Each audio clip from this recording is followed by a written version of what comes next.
সবাইকে নমস্কার। আমি ডক্টর আশিস মজুমদার। আজকের সান্ধ্যকালীন ক্লাসে সকলকে স্বাগত জানাচ্ছি। তো আজকে অনেক দিন পরে একটা ক্লাস নেওয়ার পরিকল্পনা করলাম। আসলে একটু কাজের চাপ বেশি, এই কারণে সময় দিতে পারছি না।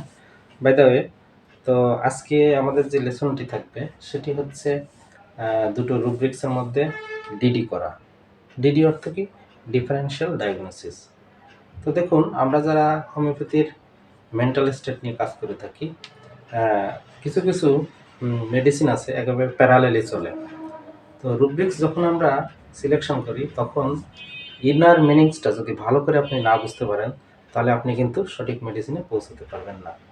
এই জন্য আমাদের সঠিকভাবে রুব্রিক্সটা সিলেকশন করতে হবে।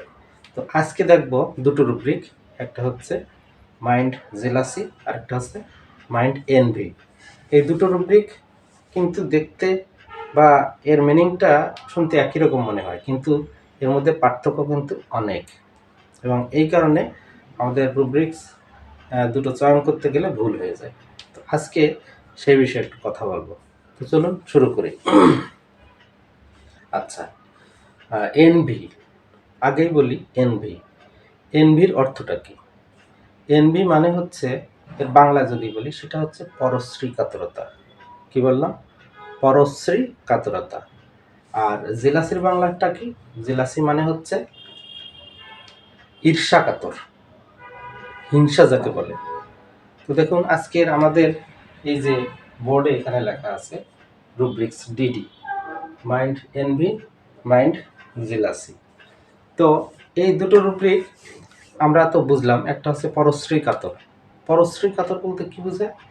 অন্যের উন্নতি দেখে যে কাতর হয় তাকে বলে পরশ্রী কাতর। আর অন্যের উন্নতি দেখে যার হিংসে হয়, মনের মধ্যে জ্বালা ধরে, দিস ইজ জেলাসি। এইবার রোগীর ভাষণটা কেমন হবে চলুন দেখে নিই। রোগী এসে বলবে যে, ডাক্তার সাহেব, অন্যরা কত সুন্দর খালি গায়ে ঘুরে বেড়ায় শীতকালে, কিন্তু আমি ঘুরতে পারি না, একটু ঘুরলে ঠান্ডা লেগে যায়।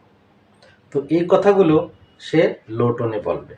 একটা জিনিস খেয়াল রাখবেন যে জেলাসি এবং এনভি এই দুটোর মধ্যে খুব সুন্দর একটা ডিডি রয়েছে। সেটা হচ্ছে কি, এনভিওয়ালা যখন কোনো কিছু বলবে তখন তার ভয়েসটা লো টোনে থাকবে, আর জেলাসিওয়ালা একটু হাই টোনে বলে।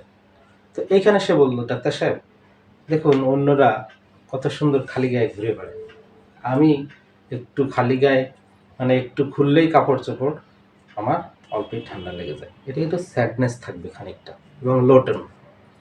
এবার দেখুন জেলাসিওয়ালা কি বলবে। জেলাসিওয়ালা বলবে যে, ডাক্তার সাহেব দেখুন, বৃষ্টির মধ্যে ওরা কিভাবে বল খেলছে, আর আমি তো বল, মানে বৃষ্টি পড়লেই নামতে পারি না। কেমন লাগে বোঝেন?